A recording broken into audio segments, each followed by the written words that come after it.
Welcome to On My Way to Wealth, the podcast where busy Gen Xers can learn financial tips as they navigate life on their way to wealth. And now, please join your host, Luis Rosa.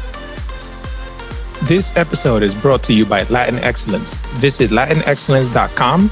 That's Latinx, CELLENCE.com or latinxmovement.com to learn more and shop our merchandise.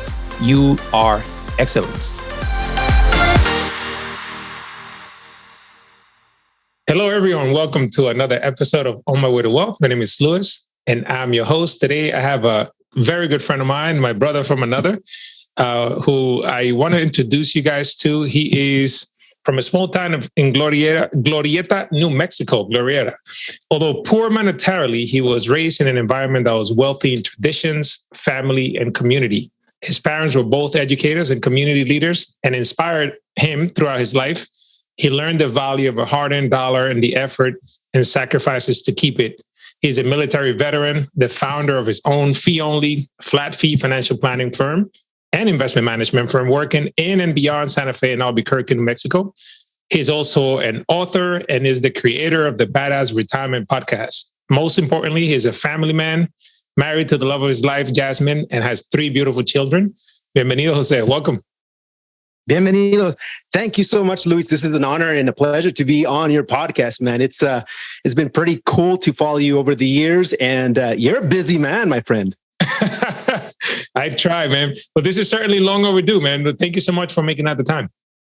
No, certainly. And I think that that introduction was pretty cool because when we initially talked about this podcast, we were planning on doing it this morning, and through the grace of God, we had an aunt who passed away.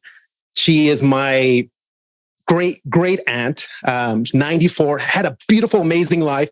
And it took her passing to get family together and really connect me back to where I came from, because I grew up monetarily poor. I was raised in the village of Glorieta, right? Less than 200 individuals still live there now. And before I lived there with my parents, I was actually living with my grandparents in the Sangre de Cristo apartments, which were the project homes.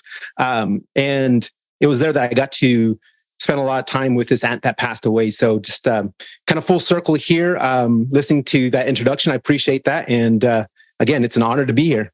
Yeah, definitely. Well, my condolences again, man. I'm glad that, it sounds like she had a full life, man. 94, God bless. It's quite a thing to get into your 90s. And so let's hope that we both have Age 94 podcast going and we'll interview each other and see what our journeys have taken. Yeah, I hope so too, man. My dad is 92, man. So I certainly have the genes in the family. So hopefully, get up there as well. Tell me about your background, man. Tell me about growing up in Glorieta and just your upbringing in general, and ultimately how it led to where you are today, having your own firm, podcast, and all that in the military. I'd love to hear about all that. Yeah, so I came from a small community where, we just really enjoyed and treated each other like neighbors and friends. And, my dog Sol was kind of a staple there in the community, which, every small town has a church, and our church there in Glorieta, we would go to church every Sunday, except when we went on vacation. And what's interesting about Sol is that he would go to church even though we weren't there. So he was the most religious individual in the community. And so that was our dog, but that was our community as well. They'd come back and tell us, yeah, Sol was here. Where were you guys? And so, it was a blessing to not only grow up in that community, but I still have a lot of friends and family that I still connect with. My parents still live there in Glorieta. And, I worked, or rather I went to school in the neighboring village, Pecos, and I graduated with a class of 41 individuals, and we still maintain close contact just with about everybody from that class. So wow. It's just fun to have those tight-knit communities. Again, poor monetarily, but rich in culture, tradition, and family and friends, and those things that are important to many of us. Yeah, that's awesome, man. Yeah, and I love the fact that you still stay in touch with mostly all of your classmates. After all these years, it must be so cool just to see everything that everybody else is doing, and catch up and just reminisce about the old days, right? Yeah, we're going to have a 30th class reunion here in 2024, which is crazy to me, right? A 30-year reunion, and shout out to all my classmates. I'm going to put Vicky on the spot because she's our class president, so she's tasked with getting everybody together. Of course, now with Facebook, it's a lot easier, but we always have a good time. Every class reunion that we've had, we just kind of connected and just kind of reminisce. And it's just again, I grew up in humble beginnings. I love my community. I love and just the idea of connecting with them here in a couple of years, and just bringing it back to Glorieta, right? There was a good friend of mine that used to shout out across the way, right? He'd go, G-Town! And that was pretty cool, right? And so everybody, even on like social media, right, they'll just kind of, something positive happens with the community, and somebody will just put there in the line, G-Town, right? But it's not G-Town in my mind or anybody else from the community, it's G-Town, right? And so... Right. Not Georgetown. This is Glorieta, a smaller version of the G-Town. I love that. And you mentioned your dog Salt, right? And I understand, do you have a mule as well? Is that correct? Or no. So you're starting to get towards the angle of the podcast and the essence of badass retirement, right? And so I don't own a mule, but I certainly am fond of one. And it's not a mule, it's a donkey, right? It's a donkey. And Jojo the donkey lives down the street from you, right? Down in near Temecula, Santa Rosa Mine area, Lake Elsinore. And he lives out on a ranch out there. And she just loves life. Every time we go visit, it's the Adobe Walls Ranch that she lives in. And, she's a rescue donkey, right? She just kind of showed up in the area, and the owners of the ranch, they decided to go ahead and bring her in, and she's just the highlight of our visits, right? I have two twin boys, age 5, and my daughter 7. So we go to the ranch, have fun, ride the horses, but they just love hanging out with Jojo. And so Jojo, right, is kind of the unofficial mascot of badass retirement. Little did she know how when she showed up in town, she'll end up being the mascot for the podcast. That's amazing, man. Jojo's about to go world famous, I think, between my podcast and yours. Yeah, we definitely have to show a photo of Jojo. So tell me about your trajectory. Like, how did you end up and decide to go into the military? What branch of the military you went into, and how was that experience for you? Oh, I always looked up to friends, family members who were in the military, and, growing up.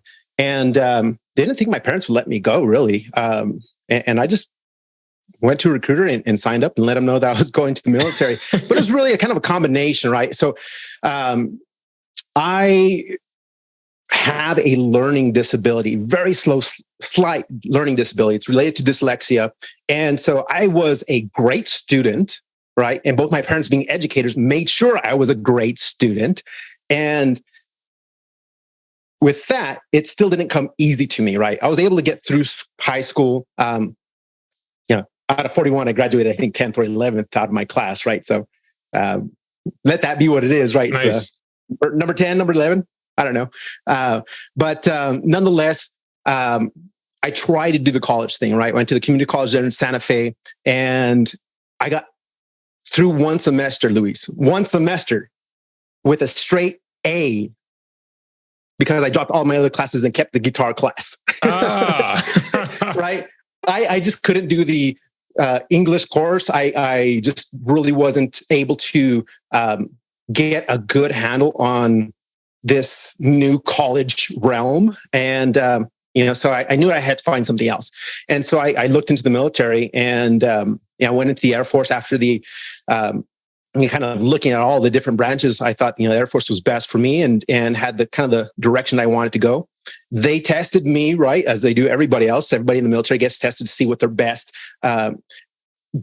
at. And for me, it was mechanics. And so I became an Air Force engine mechanic on C-130s, F-16s, on the engine components, right? Wow. And so that's kind of my background in the military. I spent a couple of years in North Carolina at No Hope Pope, and they call it No Hope Pope because you never leave there. Well, I put in my dream sheet to go to Tokyo, Japan, and I defied the odds, Luis. I went to Japan within 2 years of being at North Carolina No Hope Pope. But loved both places. They were really nice. That's amazing. And now that you mentioned, I thought I saw an acoustic guitar in one of your videos. Do you still play? I have it hanging on the wall. It's a fabulous acoustic guitar. I spent after the military, right? And while I was in Japan, I had a lot of friends that were graduating high school, and they were going to university programs here in New Mexico to be in mariachi programs that were in some of the universities across the state. There's a strong mariachi community, and I was envious. I was jealous. And so I went to a pawn shop there in Tokyo, Japan, bought me an acoustic guitar, had to rebuild it. And I started learning on my own while I was in the military. And after I got out of the military, I went to University of New Mexico, and I made sure I attended every class that the mariachi program had, every opportunity I had, and lo and behold, I was able to join the group and perform with him, which sad to say, I have very little time or make little time to play that instrument, but it's certainly a passion of mine. Wow, that's amazing. And this was before YouTube days, right? Yeah. What is the radio station?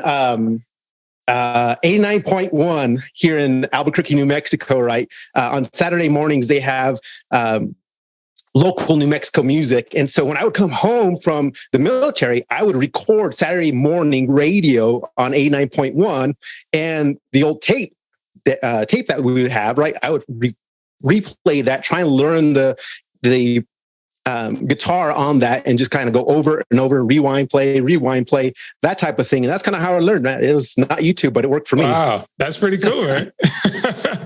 That is awesome. Bringing back some memories here, bud. Yeah, that's amazing. No, I mean, you took me back too, because I used to record songs on the radio as well, just in straight cassettes. It makes me sound super old, right? When you think about it, before MP3s and streaming services were a thing a long time ago. So that's awesome and great to hear that. So tell me about how you then eventually transitioned into financial services, and specifically then creating your own firm, your own podcast, and having that focus on retirement. Great question. So when I was at the university, started to go after my master's program, and I never finished it, but I was in the master's program, had just graduated. And one of the spouses from one of my classmates in the same program, he recruited me to Primerica, which, if you don't know about Primerica, it's a fabulous program to get people to sell insurance. And I'm speaking very, let's say, snarky when I say that, because, it's a good program, but at the same time, it's sales, right? And why I'm kind of this snarky kind of type mentality is I was recruited to be a financial advisor, right? That's the approach, when in reality, I was an insurance salesman. And that's cool, right? I was very good at it. I was able to help a lot of people, and that bridged me, right? And I'm very grateful for my friend Otto, who got me into the business, because without him, it wouldn't have had this domino effect. And soon after I got my license, I left Primerica, went to another group, which is kind of like the same thing.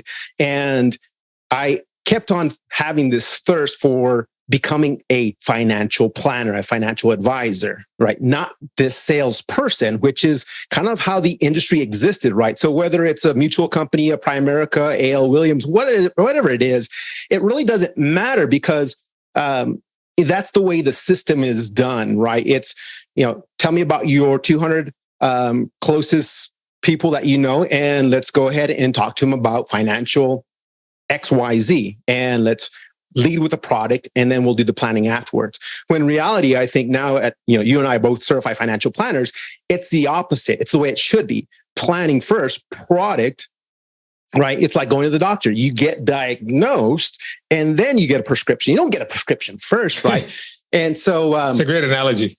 Yeah. And so when I think about it, it's one of those things that led me here. And so after that, I was able to connect and understand that there is this certification called the Certified Financial Planner. There is this Series 65 that you can go ahead and get, so that way you can provide financial advice. And so that kind of led me to working with a firm that was incredible, Retirement Wealth Advisors. They merged with a company called Brookstone. And at that moment, I didn't think I was going to ever leave Retirement Wealth. But at that moment, I kind of saw that there was an opportunity for me to do what I've been kind of yearning to do, and go out there and start my own RIA, which is Retirement Wealth Guidance. Nice.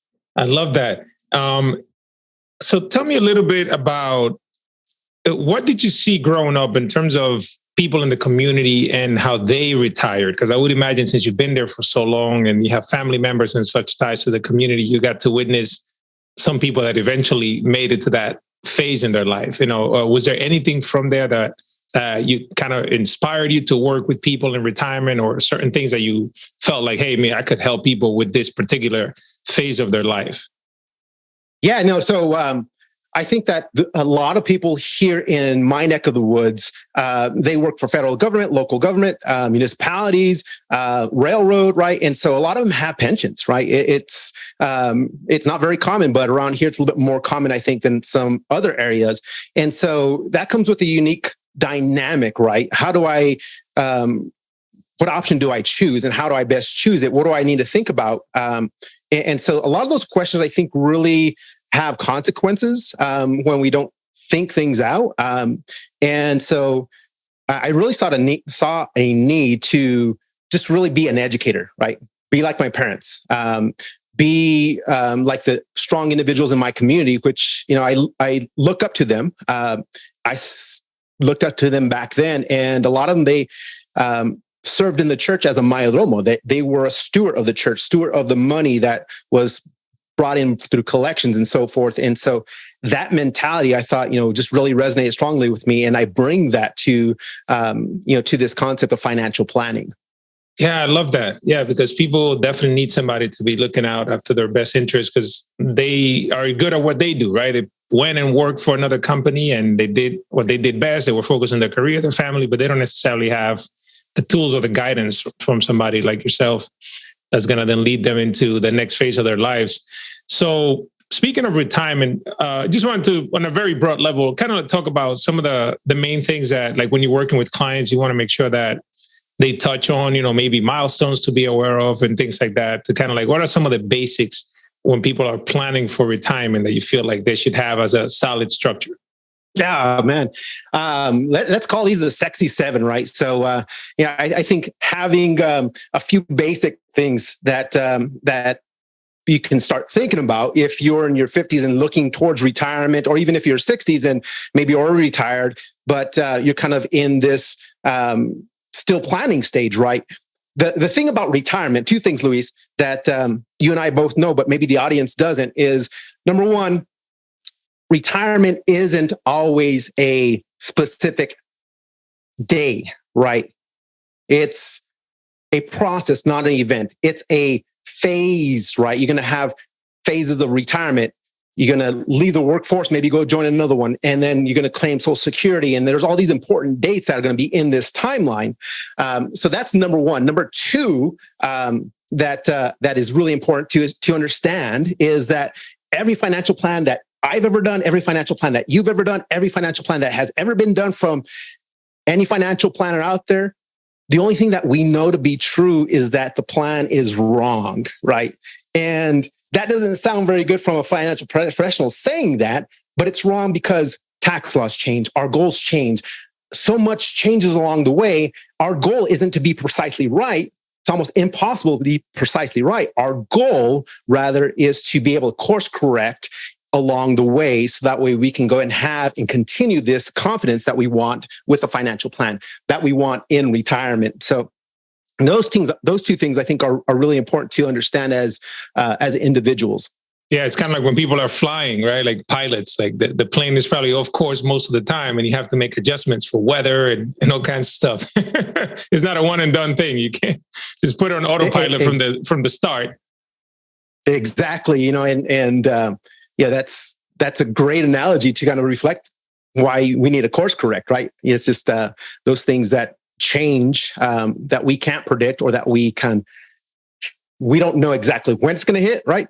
That gust of wind that's going to throw us off, but we can plan for it. And so, think about these sexy 7 on these topics for retirement. I think that, the first one is to just sit down with pen and paper, right? Put today's date and then put age 100, right? You might not live to age 100. You might live to 94, like my aunt. But put age 100. And if you want to live beyond age 100, then go ahead and put longer. But have this timeline, right? And the first thing I think you should do is just put on all these awesome, wonderful milestones that you want to accomplish, right? It might be a 50th wedding anniversary. It might be taking the family on a destination cruise, or something that's really important, right? Those type of things, those things that are really important to you that you look forward to. Maybe it's your birthday at age 60, 70, 80, whatever it is, right? And those things that can be on that timeline that you can look forward to, get excited about. Maybe it's a favorite grandchild that is going to be graduating. Those type of things can be on this timeline. And so when you start building out this timeline, you start to kind of visualize, right? And most of us are visual persons, visual individuals. And so you have this timeline, start putting all those great things on there, and you can start to see things develop. So that's the first thing. The second thing is to prepare your body and mind, right? To bridge from where you're at to this future world. Because if you're in retirement, you're retiring to something. And if you think that it's just going to be kind of just doing nothing every day, Saturday, that's going to get old quick. And your health is going to start to deteriorate. Your connections are going to start to deteriorate. So think about doing those things that are going to be important for your body and your mind, and make those routine, make those habits, right? So that way, when retirement comes, you're already doing them. You're just running along with it. You're doing those right things. You're engaged with those communities that you want to be with. And so, make that a priority. Are we ready for number 3, Luis? I'm ready. Yeah. But, I wanted to highlight, like, number one, I love the fact that you're looking at this as not an event that happens in the future. It's not a one and done thing. It's a phase followed by a series of milestones within it. Right. And I love the fact that you're starting with the values first. And it's like, hey, where do you want to be? What are some of those things that are important to you? Because I feel like your why is going to come about doing that exercise, right? And then I think it's going to motivate you then to that next step. It's like, okay, well, now where am I now? Where do I want to be? It might be a tough road ahead, but I have my why, my reasons, my value, and that's going to keep me motivated, even when it doesn't seem so rosy, like the market today, right? So true. And so, number 3 is to kind of know the different opportunities, right? And one of those opportunities have to do with the tax code, have to do with catch-up contributions and so forth. So know and be inspired by those things, right? So if you're approaching retirement, be inspired by those catch-up contributions, because if you're planning on living a good, long, healthy life, those deposits that you make into those retirement programs now are going to be so crucial for the later years.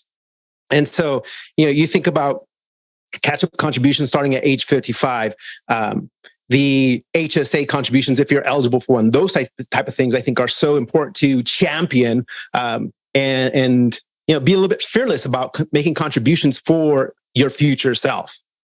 Yeah, I like that. Yeah, because it's true. You have more of opportunities, right? So you hit age 50, now you can do an additional $6,500 into your 401k. After 55, you can do an additional cash-up contribution to your health savings account if you have one. So there are opportunities to certainly take advantage of, and they're important milestones that can help you. The more you save today, the less money you have to replace when you are retired.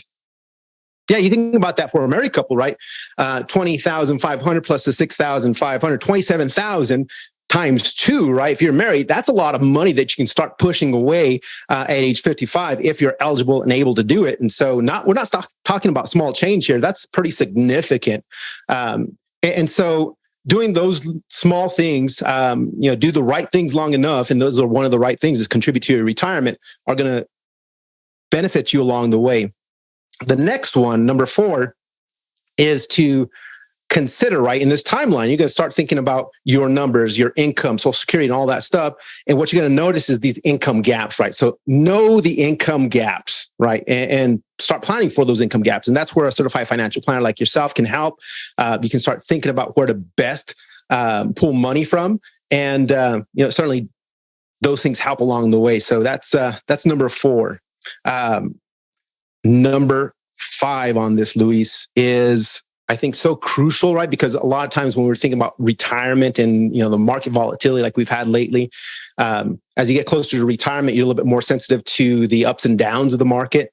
And so number 5 is to have this retirement war chest, right? Have this liquid, accessible fund that, is going to be able to support you 3 to 5 years in case there is a major market downturn, right? You talked about, I think a couple of podcasts ago, about the lifespan of a typical bear market and, how long they last and so forth. And that podcast to me was so informational. But that's something that we need to consider is how we're going to weather that storm. It's a little bit different from our accumulation years where we're needing maybe 6 months of an emergency account. A war chest is a little bit more looking at the needs for the next 3 years, 5 years. Yeah, I like that. And I want to take it back a second to number 4. You're talking about identifying the income gap. I know in your community, you grew up with a lot of people that had pensions. Some people still do have pensions. They work for the government, city, local, state, military, and stuff like that. Most people, I would say in the US, probably will not have a pension. Most companies now at best offer a 401k match. Right. So I love that number 4, because when you start thinking about, okay, I want to have a certain lifestyle. Most people that I talk to, they don't want to lower their lifestyle in retirement. They want to continue that same level of lifestyle that they have now, and maybe even add some stuff like go take some more trips and spend more time with families, creating more memories. So you have to think, well, if I don't have a pension, what are my sources of income? Is it Social Security? Is it maybe another income from like retirement, or are you going to work part-time? But whatever the case might be, there usually is some sort of gap between what you want to spend and what you'll be receiving. And therefore, you need to have that nest egg to draw from to last you, like you said, maybe to age 100 or plus, hopefully. And I love the idea of the war chest because it's a solid combination, right? Because you're going to have market times when it's down, and maybe you don't want to start selling some of your assets at the wrong time. So if you have that, like that big cushion, it certainly is going to help you weather those storms. So I love that concept. Awesome. I think that once you've kind of established your timeline and your framework and just really kind of plan things out, I think now you can start looking at what I call suelta la careta, right? And this is Dennis Carrillo, a track coach of mine, would yell across the field and he'd say, suelta la careta. And it just kind of was an indicator to get out of my mind and run my race, right? That was kind of the meaning of it. But it translates now to retirement planning to get rid of your baggage, get rid of your stuff. And there's so many metaphors that can be related to. But you had mentioned earlier about this idea of a mortgage, right? For some people, having that mortgage is weighing them down, right? And so, there's the math, which is important. And with low interest rates, if you are somebody listening to this and have a very low interest rate, the math would tell you, don't pay that off right now. But your heart, right? And maybe your mom just told you always it was important to make sure you pay off your home. And to you, that is logical. That might be the reason to pay off your mortgage, right? And I tell clients all the time, if you want to pay off your mortgage, that's awesome. Let's make it part of the plan. And let's have a mortgage bonfire, right? Because that's something to celebrate. If it's important to you, that's something that should be on that timeline as a major milestone. So suelta la careta is number 6, at least. I love that. Yeah.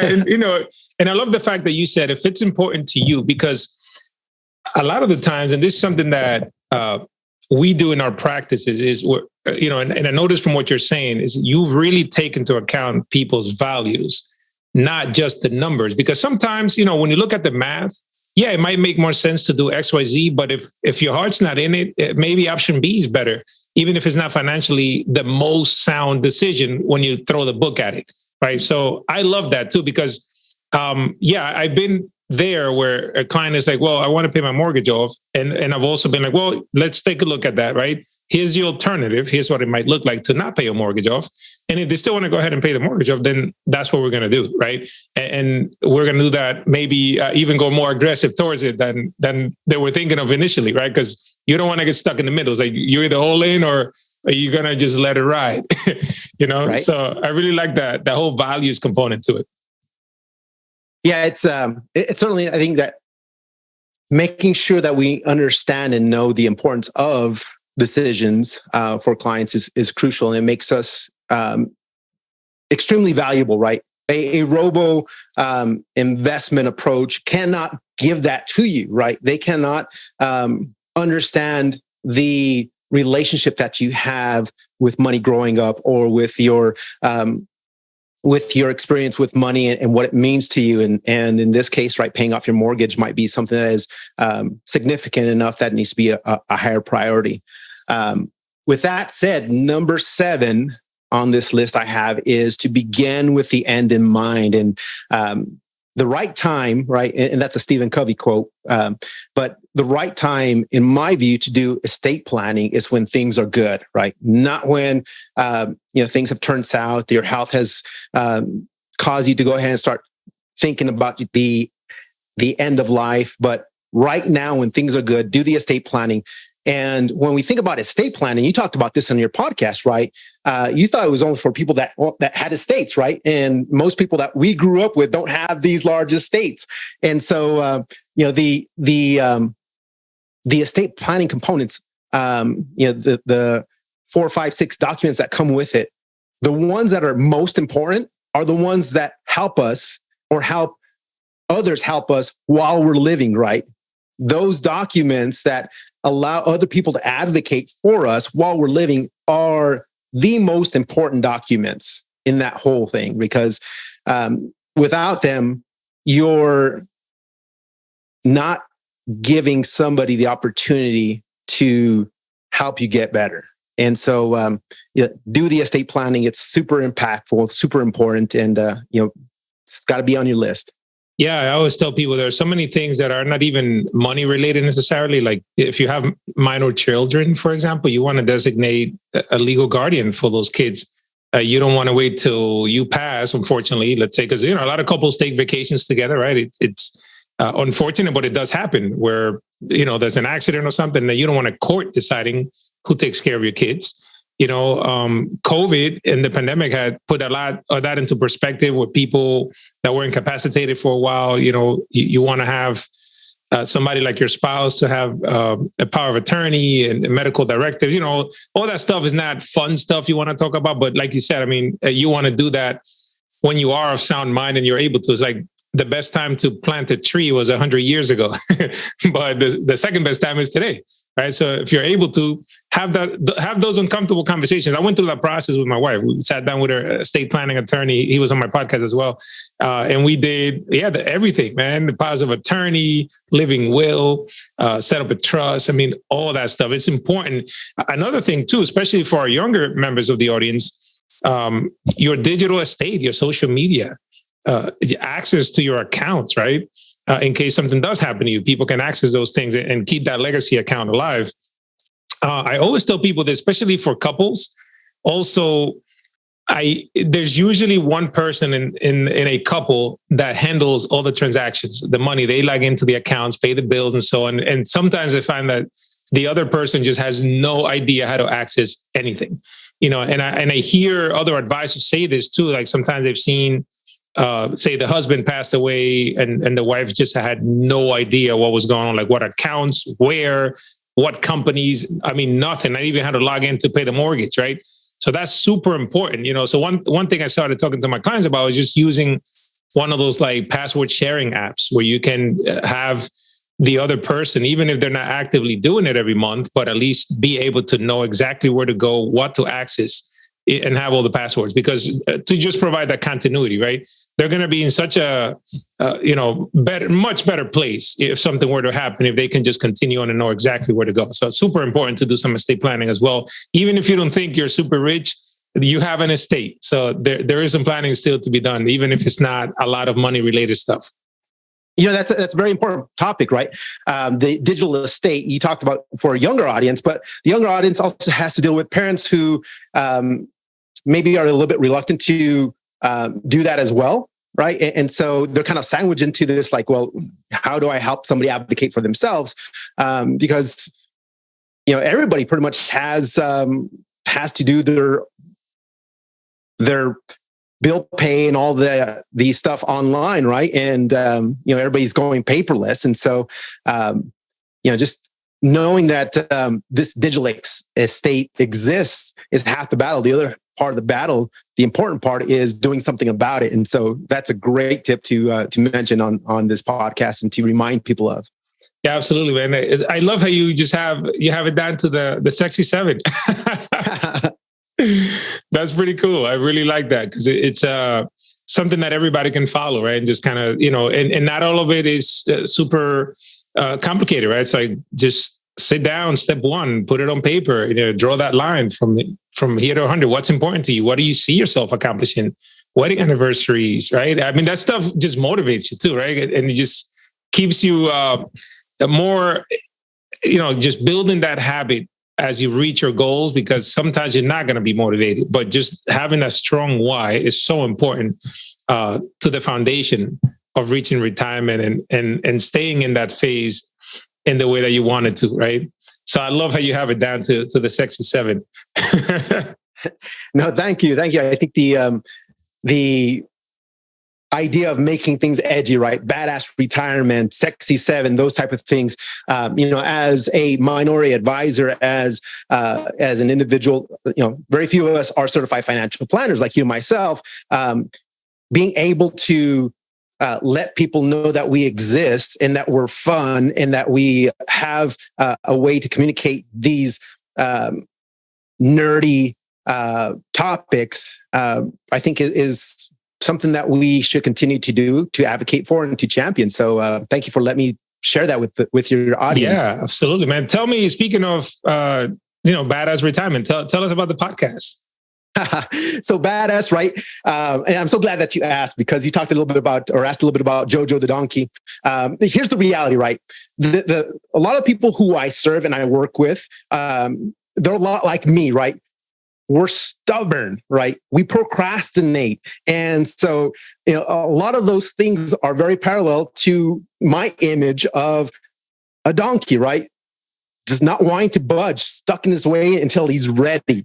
And so that was part of the idea behind this. And I think that that's part of the audience that I attract, is individuals that have kind of procrastinated over the years and want to go ahead and start planning now and get things in motion, get things done, and need to be held accountable for it. And so, Badass Retirement, the podcast, is really trying to advocate for those people who just kind of ignored this whole concept of retirement planning, try and provide educational information so that way they can make an informed decision and do so with the ability just to kind of listen it on their headphones while they're working out, while they're traveling, those type of things. But yeah, it's really designed so that way you can receive information, education, feel confident about your planning ideas and concepts enough to talk with somebody about it or to talk with your spouse about it, and work your way to be financially fearless. That's the essence of it. And, I love that we have Jojo the mascot as part of this, right? Because makes it fun. Yeah, no, it sure does. I like that. And, it's cool that also because a lot of people might feel like, oh man, maybe it's too late for me, or I waited too long and stuff. And you're giving people like, hey, there's still things you can do, especially like if you got 10 or more years out before you have to retire, you might still be able to take advantage of a lot of opportunities. So it's basically just saying, hey, it's not too late. You can still work with what you have now and just go through those 7 steps, right? To make sure that you're setting yourself up for a better retirement. So I love that. So tell us, where can we find you online? Where can we find the podcast, social media, anything you'd like to share? Yeah, no, so you can go ahead and just Google search Jose V. Sanchez, and I should come up amongst many, right? There's a lot of Jose Sanchez is out there, but there aren't very many certified financial planners. So josevsanchez.com is my website. And if you're looking for the podcast or free resources on my website, I have josevsanchez.com free resources, right? Free hyphen resources, and you'll definitely run into my podcast there. But we're on all the major platforms. I think one of the things that needs to be addressed here, Luis, is that you trailblazed with your podcast over the years. And I started looking at this. I'm like, I can do this. I can go ahead and follow in his footsteps. So thank you for being that trailblazer and kind of leading the way there to inspire me to do my own podcast. Oh, thank you, man. I'm glad somebody's listening.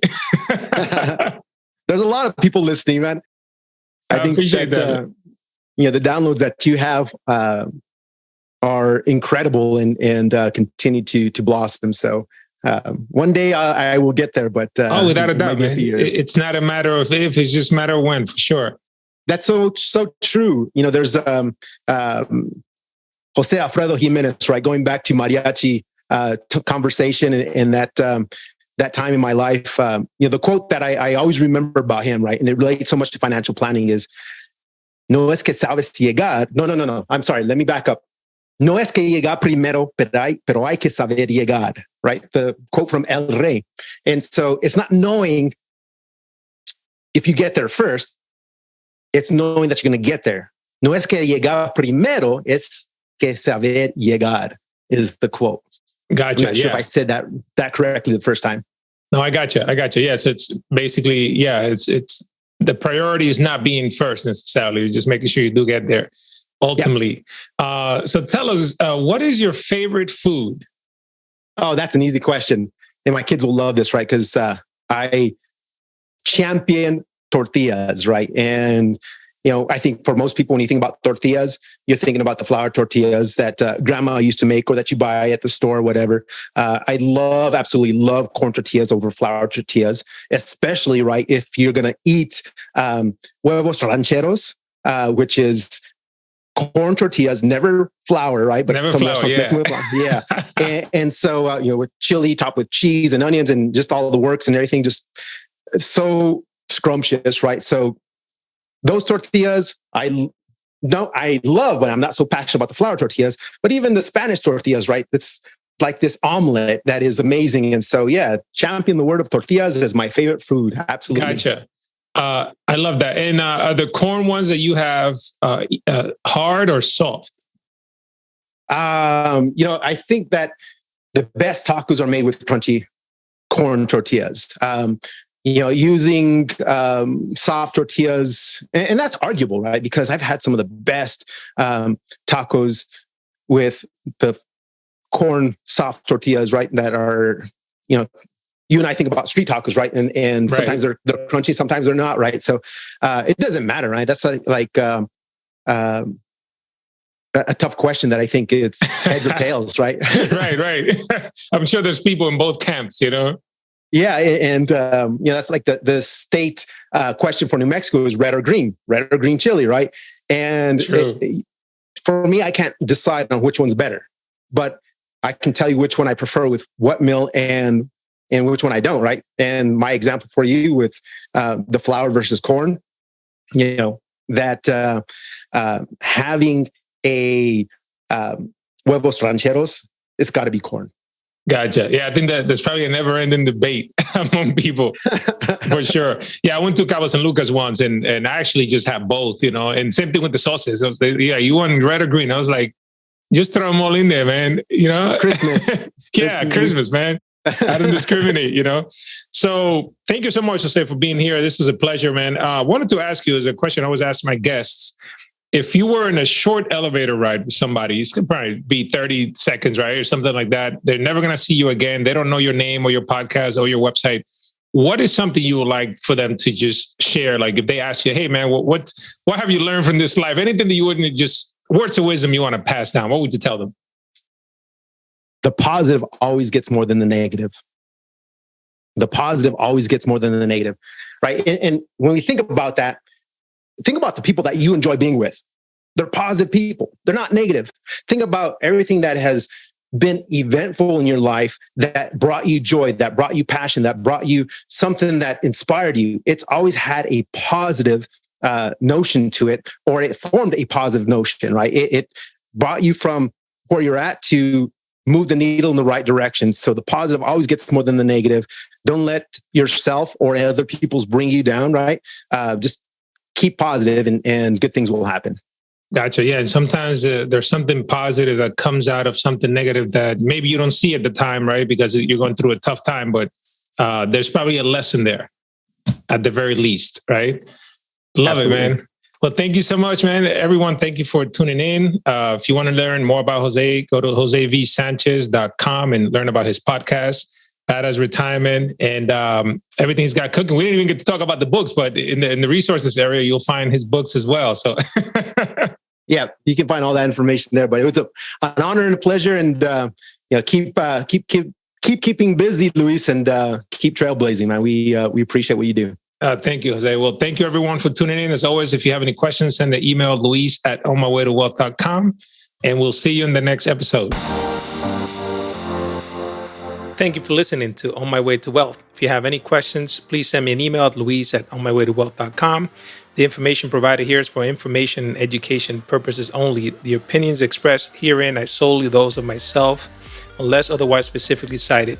Material presented is believed to be from reliable sources, and no representations are made by my firm or myself about other parties' information or accuracy or completeness. All information or ideas provided should be discussed in detail with a financial advisor, accountant, or legal counsel prior to implementation. Thank you.